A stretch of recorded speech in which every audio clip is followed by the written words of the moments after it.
Avec ma mère, les anniversaires, ça a toujours été rien que nous deux. La famille, c'est nous. Alors quand on souffle les bougies, il y a toujours un petit voile de mélancolie qui remplit nos yeux. Mais je crois qu'au-delà de ma curiosité débordante, c'est exactement ce qui me donne la force de faire tout ce que je fais.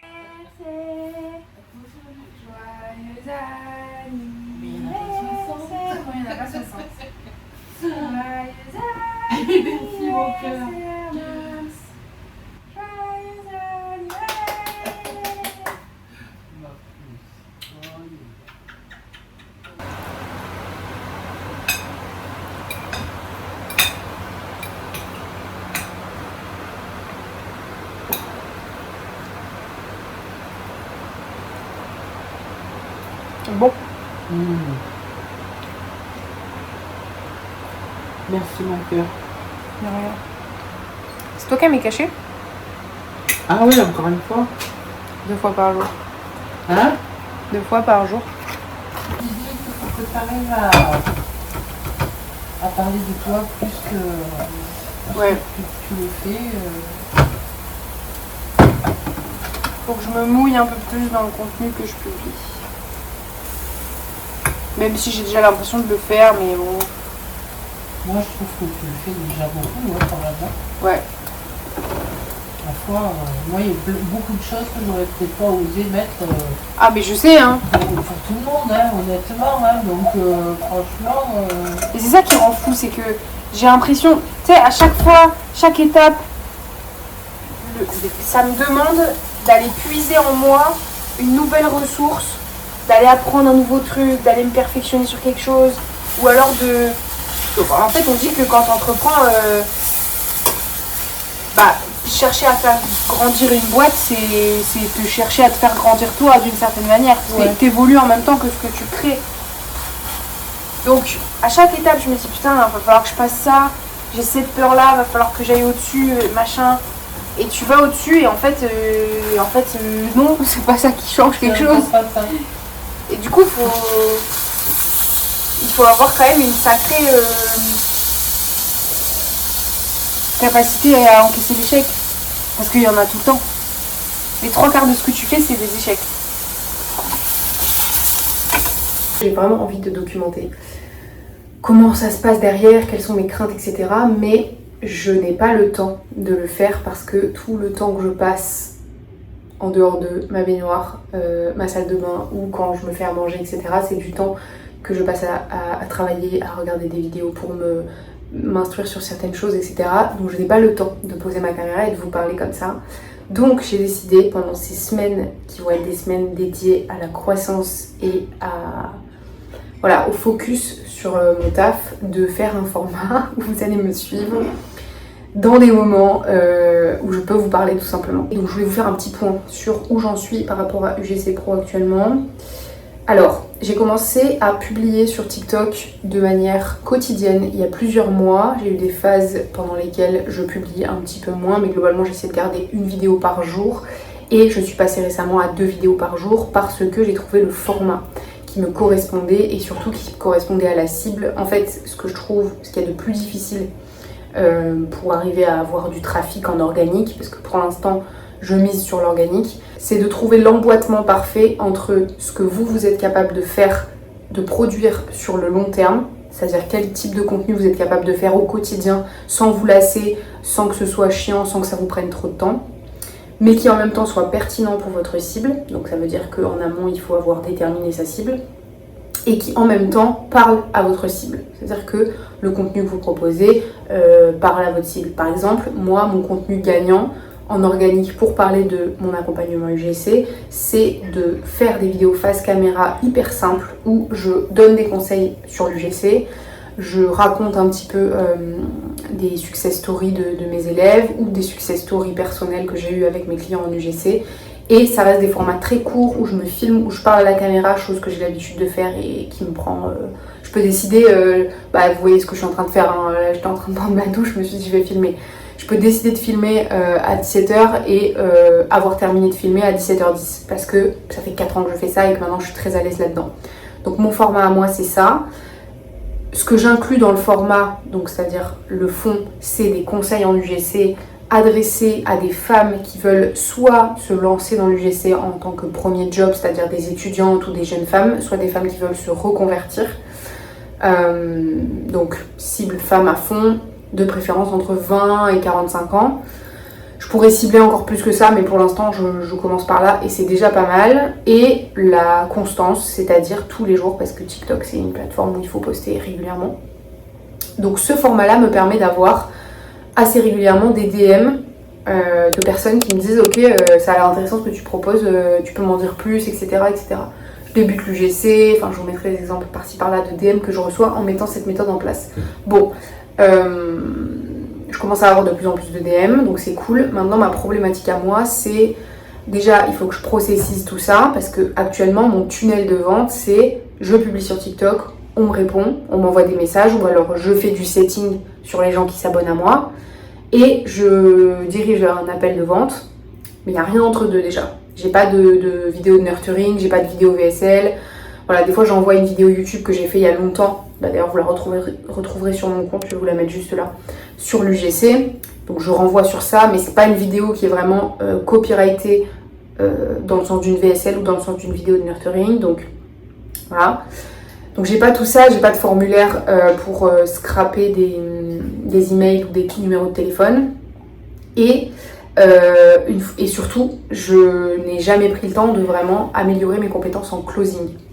Donc quand je me retrouve en appel de vente, même si j'ai quand même quelques notions, parce que ça fait plusieurs années maintenant que j'évolue dans ce milieu-là et que j'ai vu les autres faire et que de manière assez naturellement, j'ai quand même des compétences en psychologie et la vente c'est de la psy.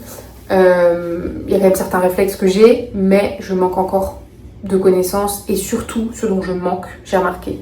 C'était pas forcément de connaissances, mais c'était surtout d'aplomb pour arriver à appliquer ces connaissances. Parce que pendant très longtemps, en fait, j'ai jugé tout cet univers du closing, des vendeurs, des formations en ligne, même si j'étais avec des gens, ou je voyais des gens dans mon entourage qui faisaient ça et qui étaient éthiques et qui le faisaient de manière à 100% honnête dans la démarche, etc. Ben moi aussi mon cerveau il était influencé par le fait que en fait vendre c'est pas bien, etc. Et j'ai vraiment pris le temps de quand même mettre à plat ce truc là et je me suis mis au clair avec moi-même ce que je propose, pourquoi je le propose, et en fait en sachant maintenant que je ne vais pas vendre un accompagnement UGC à quelqu'un qui ne sera pas en mesure de l'utiliser et à qui ça ne va pas servir, je me suis fixé cette règle là et de toute façon ça fait pas sens pour moi parce que mon accompagnement, enfin je passe du temps avec les gens que j'accompagne, donc j'ai pas envie de passer du temps avec quelqu'un qui a pas envie d'être là. Donc à partir de ça, en fait, j'ai beaucoup moins de freins à vendre puisque je sais pourquoi je le fais et je sais que je suis pas en train d'arnaquer quelqu'un. Je sais que ce que j'ai créé, c'est le fruit de 4 ans d'expérience, que ça a de la valeur, etc. etc. Donc j'ai un peu débloqué un truc par rapport à ça et j'ai aussi débloqué ce truc d'illégitimité que j'avais, d'avoir l'impression que ma formation théorique elle est pas assez aboutie, que mon accompagnement il est pas assez ci, pas assez là. Et ça c'est venu avec le fait d'avoir ma première élève qui m'a fait des retours sur ce que je proposais. Et ça m'a permis en fait tout simplement par la preuve de voir qu'en fait ce que je faisais c'était quand même relativement qualitatif. Et aussi de comparer un petit peu à ce qui existait sur le marché, d'avoir des retours d'expérience de personnes, de prospects qui me disaient j'ai fait ça, j'ai été dans telle formation et voici ce qu'on me propose, etc. En faisant un comparatif, je me rends compte qu'en fait ce que je propose, c'est tout à fait correct et que ça vaut le prix que j'en demande. Donc toutes ces choses-là ont fait qu'aujourd'hui je suis beaucoup plus à l'aise avec le fait de vendre. Et donc il y a un truc qui s'est débloqué dans ma tête. Mais je pense qu'aussi c'est lié au fait, je vous jure je parle de ça tout le temps, mais c'est parce qu'il y a un vrai intérêt. Je pense que c'est parce que j'ai fait une thérapie. Et que ma façon de voir les choses change, ma vie a beaucoup changé aussi ces derniers mois. Pour ceux qui me suivent sur Instagram, vous le savez, mais ça a été un tsunami absolu. Et en fait, je me suis vachement recentrée sur moi et je me suis rendu compte que certaines choses que je détestais avant, je kiffe de ouf. Notamment le fait de mener à bien un projet, d'aller décrypter un petit peu ce qui fait que ça marche pas, où est-ce que je vais pouvoir trouver l'info, etc. Ça, je trouve ça trop kiffant. Le côté croissance aussi, chose que j'avais un petit peu mis de côté, que je critiquais vachement, ce truc de vouloir être tout le temps dans la croissance alors que je suis comme ça depuis très jeune. J'aime profondément la croissance, mais c'est simplement que en fait pour moi, par rapport à mon expérience, ça dépend complètement de par quoi tu es drivé. Si tu cherches la croissance, l'argent, la richesse, la réussite sociale, etc., et que tu es drivé par la peur, le manque, le trauma, tout ça, l'obsession parce que tu crois que si tu le fais pas, tu vas pas être aimé, etc., il y a forcément un moment où ça crache d'une manière ou d'une autre. Par contre, si tu le fais parce que ça t'appelle, parce que t'aimes ça, parce que t'es passionné, parce que vraiment tu t'endors pas la nuit tellement t'as envie de le faire, ça change tout. Je vous jure que ça change tout. Et moi, ce qui m'a permis de démêler ce qui était lié à la peur et ce qui était lié à ce que j'aime vraiment, ça a été la thérapie. Tout ça pour vous dire que, 8 minutes que je parle, aujourd'hui je suis beaucoup plus à l'aise avec le fait de vendre, mais je manque de connaissances tout simplement là-dedans. Donc ce que je fais en ce moment, c'est que je regarde les vidéos YouTube de Bastien Pellissier, je crois qu'il s'appelle, je vais vous mettre encore une fois ici, la miniature d'une de ses vidéos, de son compte YouTube si vous voulez aller voir. Il est très très fort en closing. Il s'inspire des plus grands, ça fait très longtemps qu'il fait ça et voilà, il est très fort. Donc je regarde un petit peu ce qu'il fait. En fait, ma méthode parce que si vous voulez, quand on a son compte, le concept c'est que il y a 1 million de problèmes, il y a 1 million de trucs à gérer, il y a 1 million de trucs à prendre en compte et il faut que ce soit toi qui les règles. En tout cas, jusqu'à ce que tu aies la possibilité de déléguer et de payer des gens pour le faire à ta place.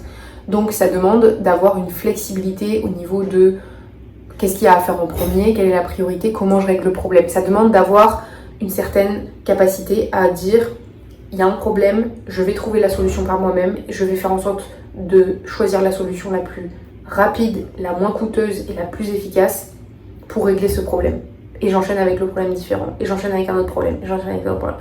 Et souvent les problèmes au début, c'est avoir plus de compétences dans des domaines très variés. C'est pour ça que il n'y a pas un diplôme précis, je crois qu'il y a une filière à HEC qui te prépare à entreprendre, mais bon, moi j'ai pas fait HEC, mais d'après certaines personnes qui sont allées, rien ne vaut la réalité terrain. Donc, c'est pour ça que j'allais dire, il n'y a pas de formation qui t'apprend vraiment à être à ton compte, parce que l'enjeu c'est d'être à l'aise avec le fait d'apprendre des trucs très différents, souvent, et d'en tirer le plus important pour le retranscrire à ton expérience personnelle. Et donc là, moi, typiquement, ce que j'ai acquis ces 4 dernières années, c'est des connaissances en marketing, en psychologie de la vente, en scripting, en copywriting. Donc ça, c'est très cool, c'est un gros avantage pour moi, même si, encore une fois, il faut que je mette en application et il y a des choses que je modifie et que j'apprends tous les jours à ce niveau-là. Mais c'est plutôt un sujet que je maîtrise. Le sujet que je maîtrise aussi, c'est le fait de prendre la parole en public, de parler de ce que je fais, de raconter des histoires... de mettre des arguments de vente, d'intégrer des arguments de vente à une histoire, tout ça c'est des choses que je sais faire. Mais dans les compétences que je dois apprendre à faire, il y a le closing typiquement, il y a aussi toute la partie tunnel de vente que j'ai beaucoup vu faire par les autres mais que j'ai jamais fait personnellement, donc apprendre à faire des landing pages, tout ça, chose que je suis en train d'apprendre mais qui se perfectionne constamment, la délivrabilité, parce que quand tu vends du coaching, un accompagnement, etc., il faut délivrer du contenu, du coaching, du service. Donc il y a tout ce truc de comment tu fais, encore une fois, loi de Pareto, pour donner ce qui va être le plus efficace, le plus intéressant pour ton élève, tout en toi te gardant de l'énergie et du jus et du focus pour le reste. En fait, pour moi, être à son compte, c'est extraire le plus important, le plus intéressant et le plus efficace de chacune des compétences qui t'est demandée pour le retranscrire à ton propre projet, pour arriver à un panel de compétences tel que tu peux tout faire. Ou en tout cas que tu peux vendre n'importe quel produit. Et une fois que tu maîtrises la psychologie de la vente, le marketing, les réseaux sociaux, les mécanismes, le closing, apprendre à vendre, etc. Et en tout premier de la piste, puisque c'est ça qui régit tout, les émotions, la psychologie humaine, comment est-ce qu'on réfléchit, comment notre cerveau fonctionne. Si tu as ça et que tu gagnes la confiance des gens, donc que tu es au clair avec toi-même, que tu es droit dans tes bottes et que tu décides de créer une communauté, un lien avec les gens solide, que tu ne casses pas en faisant de la merde, je pense que à partir de là, tu peux faire tout ce que tu veux dans ta vie. Parce que tu peux décider un jour de vendre un accompagnement, le lendemain tu peux décider de vendre des produits, après tu peux décider de créer une société physique, après tu peux décider de, j'en sais rien moi, devenir youtubeur, enfin bref. Je pense que si tu as ces compétences-là et que tu les travailles régulièrement et que tu en tires le plus intéressant, le plus important et le plus efficace à chaque fois pour le retranscrire dans ton expérience, tu peux faire tout ce que tu veux. Et c'est ce qui m'intéresse aujourd'hui. T'entends bien. Je te préviens, je suis sourde. Ouais. Il faut juste bien articuler, parler doucement et voilà. Aucun problème, pas de souci. Je vais faire de mon mieux et si des fois je parle un peu trop vite ou que j'articule pas suffisamment, tu me le dis. Ok. Et du coup, depuis, t'as perdu ça de vue avec le temps, t'as eu tes petits soucis et aujourd'hui, c'est parce que tu peux pas rester trop longtemps devant l'ordi ou c'est parce que t'as plus de créativité? J'ai plus de créativité. Ok. Est-ce qu'il y a des... Est-ce Parce qu'avant... que j'ai perdu du temps en fait. J'ai perdu à guérir de mes soucis. Donc je trouve que c'est une perte de temps. Mais bon, c'était ma santé qui était en jeu. Donc, En fait, tu vis un peu mal le fait d'avoir eu des soucis de santé et d'avoir dû te concentrer sur ça plutôt que de pouvoir faire autre chose, c'est ça? Ouais, j'ai perdu beaucoup de choses, des capacités, des choses comme ça.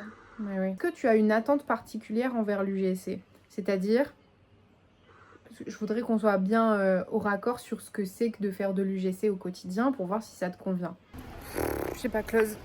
Je suis en train d'aller déposer un colis pour ma mère. Petit débrief quand même de cet appel. Je vous ai mis quelques extraits. Alors, très délicat pour moi dans cette situation parce que c'est une personne qui a eu des soucis de santé. Et en fait, moi, tout ce qui touche à la santé, ça me touche de ouf. Dans le sens où j'ai vraiment envie de m'assurer que la personne, elle a les capacités, la possibilité en fait au niveau système nerveux, au niveau de sa vie perso, pour que ça fonctionne pour elle. J'ai pas envie de lui vendre un truc où je me dis elle aura pas le jus pour le faire quoi. Au début de l'appel, je me suis dit, regardez, je vous montre, c'est l'église dans laquelle je vais quand je suis chez ma mère. J'adore cette église. Au début de l'appel, je me suis dit c'est mort, ça va pas le faire parce que je me suis vraiment dit elle va pas réussir à appliquer ce qu'il faut faire et ça va la desservir.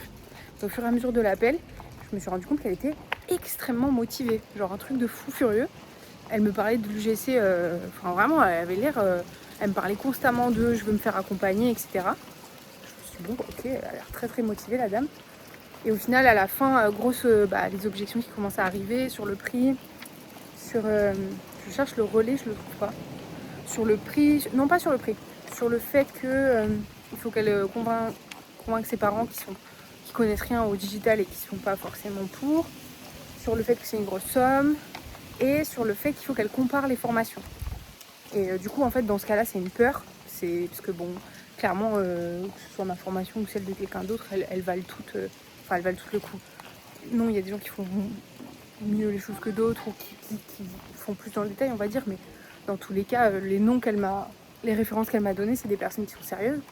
Donc je savais que ce soit la mienne ou celle de quelqu'un d'autre, elle allait avoir les résultats. Mais c'est juste prendre la décision de ok, j'arrête d'avoir peur en fait et de me dire je suis pas capable et j'y vais. Parce que quand on cherche trop d'infos comme ça, on cherche à se rassurer et au final c'est juste que on n'a pas confiance en nous pour faire la chose. J'ai déposé mon colis parce que sinon je m'en sortais pas. Donc quoi qu'il en soit, on a creusé un peu cette peur là. J'ai réussi à avoir un peu plus de détails sur la vraie peur qui était au fond. Il y a la peur des parents, machin, et il y a la peur de l'échec aussi. De se dire je vais pas y arriver, machin, bon bref. On a creusé les peurs, mais il n'y a pas eu de vente pendant cet appel. Par contre, j'ai eu un réflexe qui est pas mal, que j'avais pas avant. C'est le fait de refixer un autre rendez-vous. Parce qu'elle me dit je te tiens au courant, je te tiens au courant, je te tiens au courant. Mais les gens qui te disent je te tiens au courant, ils te tiennent jamais au courant. Il faut le savoir. Ils ne se rappellent jamais. Même ça fait un cake courgette, feta, lardon. Ça va être très bon, je pense. Et ton verre de condensation. Je montre ton tableau sur la vidéo. Ah, derrière moi. La jeune femme à la perle. ah, d'accord. C'était quand que t'as fait ça? Je sais pas, 16-17 ans. T'avais 16, j'ai 2 fourchettes, moi, tout va bien. Donc j'en ai 60, c'est le total. Il y a très très longtemps. Oui. Eh oui, en effet. C'est super bon. Ah ouais? Non, j'adore. Tu t'es dit quoi quand je t'ai dit que je voulais faire un job en ligne Bah, il y a 4 ans? rien, je me suis dit que j'y connaissais rien, que je savais pas si ça pouvait être rentable, mais quand même en parallèle, j'ai vu des gens pour qui ça fonctionne. À l'époque, t'avais déjà des références comme ça? Oui. Ah ouais? Bon, remarque, ça existait déjà, mais... Enfin, quand même, j'ai Insta. Mais il y a 4 ans, tu voyais déjà des gens qui réussissaient avec le business en ligne? Enfin, avec les jobs digitaux en freelance et tout? Bah oui, quand même. Marqué par l'histoire des influenceurs, là, qui trouvaient pas bien, quoi, ce truc-là. Par rapport au fait qu'ils arnaquent, enfin, Ouais. qu'il y a eu des arnaques et tout. Après, j'ai compris. Après, j'ai vu qu'il y avait des gens qui avaient des jobs en ligne et qui ressuscitaient. Qui ressuscitait. Réussissent. Putain, si le job en ligne ça te permet de ressusciter, moi je signe de suite. Hein. Quand je vous dis que je fais le vin du 80, je vais vous montrer exactement à quoi ça ressemble. Je me suis posée dehors parce que je dois tourner les prochaines vidéos pour mon compte TikTok. Je vais faire un batch, j'ai une demi-heure avant qu'il fasse nuit. Je vais faire un batch de 6 ou 7 vidéos, je pense. Ce que je fais, c'est que j'ai mon ordi à côté avec les sujets de post que je dois exploiter, que je dois développer, pardon. Et toujours plus ou moins les mêmes hooks. C'est-à-dire que, en fonction de ma cible, ça commence très souvent par si tu veux devenir créatrice UGC, ou alors si tu es une femme qui veut se reconvertir dans la création UGC. Comme ça, je suis sûre de cibler dès les premières secondes la bonne typologie de personne. Et ensuite, la suite de la vidéo dépend du sujet du jour. Donc voilà, ça dépend. Là, par exemple, je parle de comment faire quand ton entourage te dit que l'UGC, c'est pas un vrai métier. Je prends un sujet un par un, je me filme en format vertical. Et let's go, je les laisse dans les brouillons TikTok et ensuite, bonsoir. Et ensuite, je publie au fur et à mesure au compte-gouttes tous les jours. Moi, je te le dis, je suis comme lui, je m'emmerde pas. Hello, ici Dora l'exploratrice. Comme vous pouvez le constater, je suis un petit peu chargée. J'espère que vous allez m'entendre avec le bruit de la valise qui roule. Je suis en train d'aller rejoindre le Blablacar qui va m'emmener chez mes copines. C'est un peu toujours une galère quand il s'agit d'aller rendre visite à ma mère parce qu'elle habite dans un petit village dans le sud de la France. Je ne vais pas vous dire où exactement, mais toujours est-il qu'il n'y a pas de gare. Une petite gare routière, mais enfin c'est une galère quoi. Et en ce moment j'ai plus de voiture, donc ça complique un petit peu les déplacements. Donc je suis obligée soit de louer une voiture, soit de prendre un Blablacar. Et là en l'occurrence, comme je bouge, je vais 4 jours ci, 5 jours là, une semaine par-ci, une semaine par-là. Louer une voiture c'est un peu trop compliqué.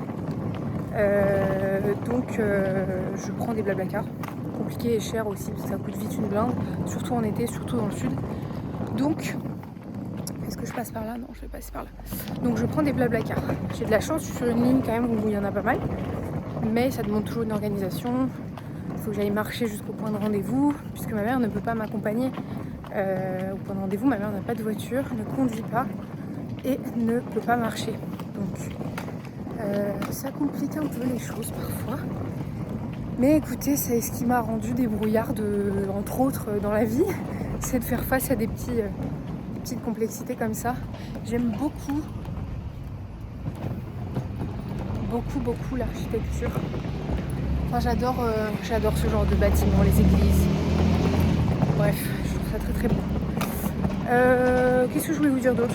Non, écoutez, je vais chez des copines. J'ai une série de copines là pendant 2 semaines. Donc vous allez voir ça certainement dans ce vlog ou dans le prochain.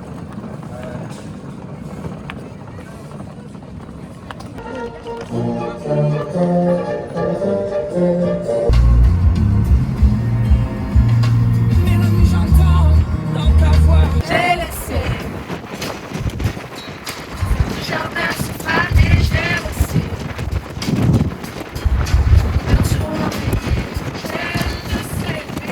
On est au cheval. Tu vois, c'est Vénétia. C'est mon amie d'enfance, ça fait 20 ans qu'on se connaît. Elle a des chevaux, elle et sa sœur, elles ont des chevaux. J'ai fait 10 ans d'équitation et je me rends compte que ça me manque de plus en plus. J'ai un kiki sur la tête, du coup ça rend pas comme il faut. C'est pas comme ça dans la C'est vraie pas vie. comme si je montais à cheval. C'est une échangiste. Tu fais quoi le soir fait finalement? Bon, Coucou! Je vous présente ma monture. Chiara. C'est la première jument de Vénette. Et elle est adorable. Bébé, on va se balader? Coucou poussin. Oh là là. T'es trop belle toi. T'as pourri le téléphone ma star. Oh putain. Ouais. Je vous présente Célia et sa monture. À vélo, bah ouais. Ouais. Hugo. Bravo, il était crado. Il y a peu de Chiara, faut que tu passes un peu les yeux. Et voici Venezia et Azur, qui est le fils de Chiara. La bosse encore Azur là. Mais tu sais la bosse là, oui, oui. Jusque là, je la voyais pas. Mais Azur, là, je vois que ça. Je sais pas si ça peut être assureuse. Il y a un beau animal là. Un quoi? Oh my god! Ah oui. C'est beau. C'est trop beau. En vrai, elle est jolie la couleur du ciel. Ah, grave.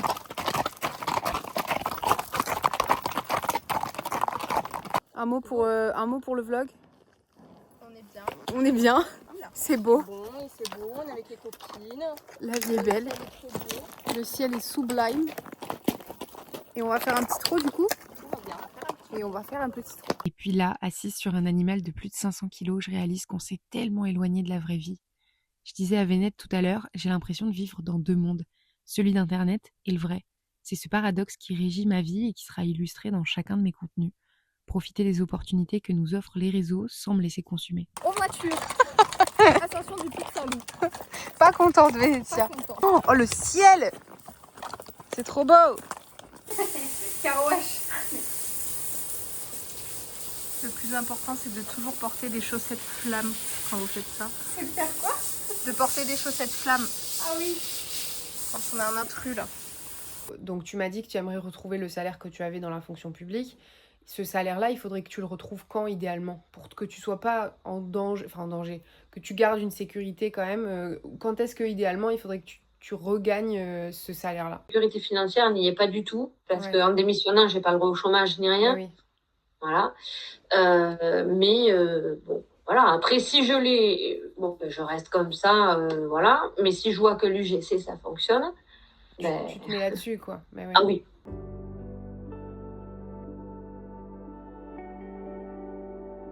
C'est avec la pluie qu'on arrive à la fin de ce vlog. J'espère secrètement qu'elle atteindra les régions atteintes par les feux et j'envoie une pensée à toutes celles et ceux qui subissent ou combattent les flammes.